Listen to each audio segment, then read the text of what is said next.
আসসালামু আলাইকুম দর্শক, welcome to Hamidul health care and beauty channel. ঔষধি হার্বস পরিচিতি পর্বে আজকের ভিডিওতে আপনাদের সাথে পরিচয় করিয়ে দিব, যা বাংলায় কাতিলা বা কাতিলা গাম নামে পরিচিত।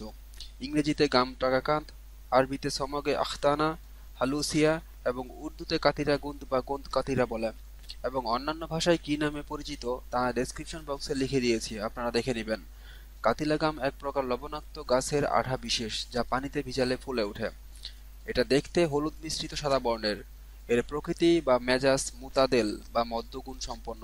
কাতিলা গাম মুলায়েন বা নরমকারক ও রক্তরোধক। কাতিলা শরীরের উষ্ণতানাশক ও অভ্যন্তরীণ জ্বালা পোড়া দূর করে। এটা শরীরের ইমিউন সিস্টেমকে শক্তিশালী করে।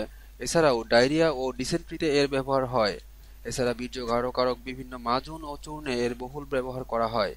সেবন মাত্রা 1 থেকে 3 গ্রাম। ভিডিওতে আমরা ভালোভাবে দেখে নেই, তাহলে পরবর্তীতে কিনতে সুবিধা হবে।